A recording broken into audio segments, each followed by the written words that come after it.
नमस्कार दोस्तों, मैं Dharmendra Joshi GK with Joshi sir YouTube channel पर आप सबका स्वागत करता हूं। दोस्तों, आज का जो हमारा टॉपिक है वो है मध्य प्रदेश की भौगोलिक स्थिति। भौगोलिक स्थिति का मतलब कि मध्य प्रदेश कहाँ स्थित है, कितने डिग्री अक्षांश पर है, कितने डिग्री देशांतर पर है, उस पर हम बात करने जा रहे हैं। तो सबसे पहले बात करते हैं मध्य प्रदेश की भौगोलिक अवस्थिति या स्थिति। मध्य प्रदेश भारत के मध्य में होने के कारण इसका नाम मध्य प्रदेश या हृदय प्रदेश पड़ा। मध्य प्रदेश का कुल क्षेत्रफल 308,252 वर्ग किलोमीटर या 3,08,252 वर्ग किलोमीटर है, जो भारत में राजस्थान के बाद दूसरा सबसे बड़ा राज्य है और इसका कुल क्षेत्रफल 9.38% है। मध्य प्रदेश को पंडित जवाहरलाल नेहरू ने हृदय प्रदेश कहा था और राज्य के बीचों बीच से होकर कर्क रेखा गुजरती है, जिस पर राज्य के लगभग 14 जिले स्थित हैं। मध्य प्रदेश का जो अक्षांशीय विस्तार है वह है 21 डिग्री 6 मिनट उत्तरी अक्षांश से 26 डिग्री 30 मिनट उत्तरी अक्षांश के बीच, और देशांतरी विस्तार जो है 74 डिग्री 9 मिनट से 82 डिग्री 48 दोस्तों 48 है वो 48 मिनट पूर्वी देशांतर के बीच में है। इसके बाद मध्य प्रदेश का जो लंबाई और चौड़ाई है वो उत्तर से दक्षिण तक की कुल लंबाई मध्य प्रदेश की 605 किलोमीटर और चौड़ाई पूर्व से पश्चिम 870 किलोमीटर है। दोस्तों, मध्य प्रदेश में जो सीमावर्ती राज्य है या मध्य प्रदेश से जो सीमा बनाने वाले राज्य हैं वह 5 राज्य हैं। इनमें से पहला राज्य जो है आपका उत्तर प्रदेश, दक्षिण में महाराष्ट्र, छत्तीसगढ़, पश्चिम में राजस्थान और गुजरात स्थित है। सबसे अधिक सीमा जो है उत्तर प्रदेश राज्य के साथ लगी हुई है और सबसे कम सीमा जो है वो आपकी गुजरात राज्य के साथ लगी हुई है। दोस्तों, मध्य प्रदेश के जो पड़ोसी राज्यों से लगने वाले प्रमुख ज़िले हैं उनमें उत्तर प्रदेश से अगर हम बात करें तो उत्तर प्रदेश से लगभग वर्तमान स्थिति में 14 ज़िले हैं, जिनमें मुरैना, भिंड, दतिया, शिवपुरी, अशोकनगर, सागर, टीकमगढ़, छतरपुर, पन्ना, सतना, रीवा, सीधी और सिंगरौली शामिल है। और इसी प्रकार राजस्थान से जो लगने वाले ज़िले हैं उनकी संख्या लगभग 10 है और इनमें जो प्रमुख है वो है आपका झाबुआ, रतलाम, मंदसौर, नीमच, उसके बाद फिर आपका आगर, राजगढ़, गुना, शिवपुरी, श्योपुर और मुरैना है। इसके बाद महाराष्ट्र राज्य से लगने वाले ज़िलों में अलीराजपुर, बड़वानी, खरगोन, खंडवा, बुरहानपुर, बैतूल, छिंदवाड़ा, सिवनी और बालाघाट है। दोस्तों, इसके बाद जो राज्य आता है आपका वो है गुजरात। गुजरात राज्य से 2 ज़िलों की सीमा लगी हुई है, जिसमें झाबुआ और अलीराजपुर है। इसके अलावा छत्तीसगढ़ राज्य से 6 ज़िले लगे हुए हैं, जिसमें सीधी, सिंगरौली, शहडोल, अनूपपुर, डिंडोरी और बालाघाट शामिल है। दोस्तों, इसके अतिरिक्त मध्य प्रदेश से की सीमा से लगने वाले ज़िले जो अन्य राज्यों के हैं उनकी केवल अपने को संख्या ध्यान रखना है कि उत्तर प्रदेश के कितने ज़िले मध्य प्रदेश से लगे हुए हैं, तो 11 ज़िले। इसके बाद आपका छत्तीसगढ़ से 6 ज़िले या छत्तीसगढ़ के 6 ज़िले। फिर उसके बाद बात करें राजस्थान के जो हैं 10 ज़िले हैं, गुजरात के 2 ज़िले हैं और महाराष्ट्र के 9 ज़िले हैं जिनकी सीमा मध्य प्रदेश से लगी हुई है। मध्य प्रदेश को भौगोलिक दृष्टि से या भूवैज्ञानिक दृष्टि से जो है प्राचीनतम गोंडवाना भूमि का हिस्सा माना जाता है। दोस्तों, गोंडवाना भूमि जो है वह विश्व की सबसे प्राचीनतम भूमि मानी जाती है और यह जो है भारतीय प्लेट का हिस्सा है। इसके बाद फिजियोग्राफी मैप ऑफ इंडिया में मध्य प्रदेश को भौगोलिक दृष्टि से 3 प्रक्षेपों में बांटा गया है, जो निम्न प्रकार हैं। सबसे पहले दोस्तों बात करते हैं मध्य उच्च प्रदेश। तो दोस्तों, मध्य उच्च प्रदेश जो है इसमें या इसका विस्तार पश्चिम से लेकर पूर्व तक मध्य प्रदेश की उठी हुई भूमि मध्य उच्च प्रदेश के नाम से जानी जाती है और इसका सर्वाधिक विस्तार मध्य प्रदेश के पश्चिमी भाग में है और इसे 5 भागों में बांटा गया है। सबसे पहला भाग आता है मालवा का पठार। दोस्तों, मध्य प्रदेश में मालवा का पठार स्थित है, जो राज्य का सबसे बड़ा पठार स्थित है। इस पठार में लगभग 15 से 16 जिले आते हैं और इसकी औसत ऊंचाई जो है 500 मीटर है। यहाँ की सबसे ऊंची चोटी जो है वो है आपकी सिगार, जिसकी ऊंचाई 881 मीटर है। और अन्य प्रमुख चोटी में जानापावा की पहाड़ियाँ हैं, जहाँ से चंबल नदी का उद्गम होता है।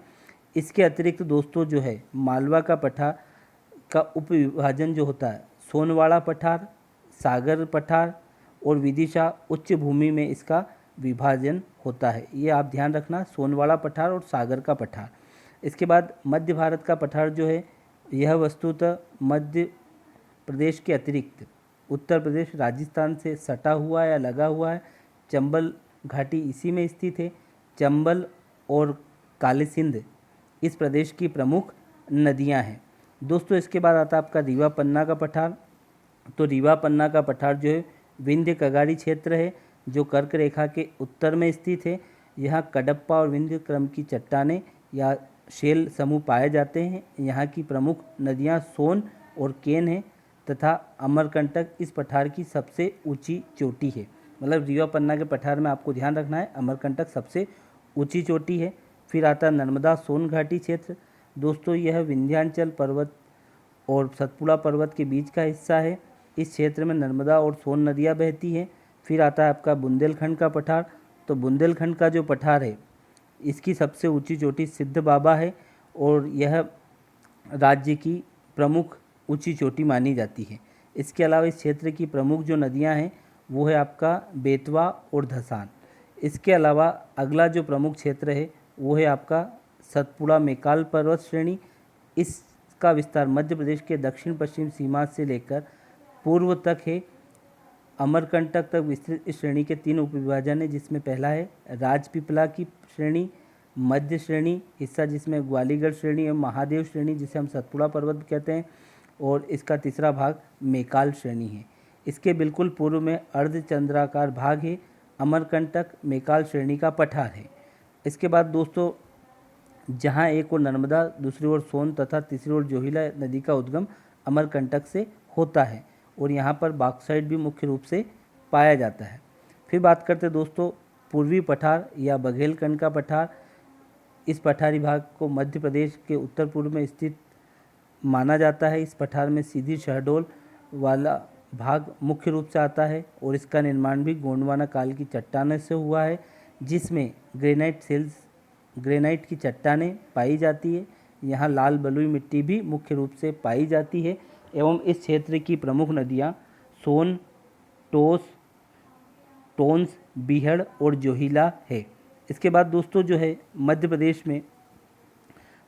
के प्रमुख पर्वतों को जानने से पहले एक मानचित्र के माध्यम से हम इसको समझ सकते हैं कि मध्य प्रदेश में क्या स्थिति। तो मध्य प्रदेश में अगर आपको बताना चाहें तो मध्य पठार या मध्य भारत का पठार जो है वह इस स्थिति में है और मध्य भारत के पठार में जो है आपके ग्वालियर संभाग, चंबल संभाग और उज्जैन संभाग के नीमच, मंदसौर जिले शामिल हैं। इसके बाद दूसरा आता है आपका बुंदेलखंड का पठार। दोस्तों बुंदेलखंड का पठार जो है वह उत्तर प्रदेश और मध्य प्रदेश की सीमावर्ती क्षेत्र में है। फिर आता आपका बुंदेलखंड का पठार का कुछ भाग आपका जो है रीवा पन्ना के पठार से सटा हुआ है और रीवा पन्ना का पठार जो है वह सागर के पठार से उत्तर में स्थित है। इसके बाद जो है दोस्तों फिर आता आपका बघेलखंड का पठार और बघेलखंड का पठार जो है राज्य के पूर्वी क्षेत्र में स्थित है।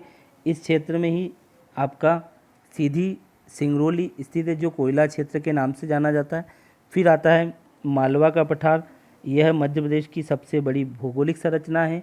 इस पठारी भाग में कई ऊंचे ऊंचे पर्वत एवं चोटियां भी स्थित है। फिर आता है आपका नर्मदा घाटी क्षेत्र। तो दोस्तों नर्मदा नदी के उत्तर में जो है विंध्याचल पर्वत है और दक्षिण में इसके सतपुड़ा पर्वत स्थित है।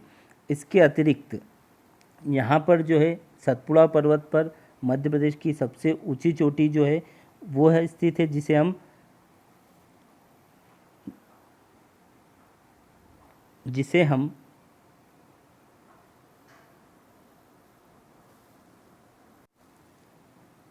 हम धूपगढ़ के नाम से भी जानते हैं।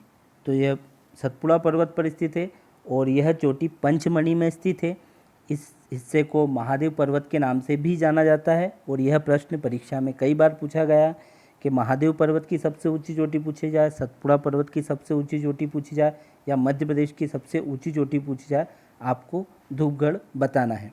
फिर दोस्तों इसके बाद जो आता है आपका मध्य प्रदेश का शैल समूह, इसे हमें जानने की आवश्यकता नहीं है, पर इसमें कुछ प्रमुख बिंदु हैं जिन्हें हमें जानना आवश्यक है परीक्षा की दृष्टि से। जैसे एक यहाँ पर है चिपली। चिपली श्रेणी जो है बालाघाट में स्थित है। सोनसर श्रेणी जो है वो छिंदवाड़ा में स्थित है। दोस्तों ये दो महत्वपूर्ण बिंदु हैं, एक चिपली श्रेणी बालाघाट में, एक सोनसर श्रेणी छिंदवाड़ा में। इसके अलावा बिजावर श्रृंखला जो है यह पन्ना में स्थित है और यहाँ पर जो है हीरा निकाला जाता है। इसके अतिरिक्त दोस्तों मध्य प्रदेश के प्रमुख पर्वत जो हैं उन प्रमुख पर्वतों में आपका विंध्याचल पर्वत है, जिसे कगारी क्षेत्र माना जाता है, और इस पर्वतीय भाग में भांडेर, कैमूर श्रेणी और मुरैना आदि स्थित है। दूसरा आता है आपका राजपीपला पर्वत श्रेणी, यह जो बुरहानपुर दर्रे में स्थित है। राजपीपला की पहाड़ियाँ जो है इसके उत्तर में ताप्ती नदी बहती है और यह एक ऐसा क्षेत्र निर्मित करती है कि इसके उत्तर में ताप्ती नदी और ताप्ती नदी के उत्तर में सतपुड़ा पर्वत, जिस कारण वह भी एक भ्रंश घाटी में बहने वाली नदी कहलाती है। इसी क्षेत्र में असीरगढ़ की पहाड़ियाँ स्थित है और जो बुरहानपुर का प्रमुख क्षेत्र है। तो दोस्तों यहाँ पे जो प्रश्न पूछा जा सकता है वह यह है कि राजपीपला की पहाड़ियाँ किस जिले में स्थित है, तो बुरहानपुर में। फिर आता है सतपुड़ा पर्वत श्रेणी, बुरहानपुर दर्रे के पूर्व में सतपुड़ा श्रेणी स्थित होती है, स्टार्ट होती है, और इसकी सबसे ऊंची चोटी धूपगढ़ है जिसकी ऊंचाई 1350 मीटर है। इसके बाद चौथा जो पर्वत आता है वो है आपका मैकाल पर्वत श्रेणी। मैकाल पर्वत श्रेणी की सबसे ऊंची चोटी अमरकंटक के नाम से जानी जाती है। तो दोस्तों आज के हमारे वीडियो में बस इतना ही। आपको वीडियो कैसा लगा, लाइक एंड शेयर करें। धन्यवाद।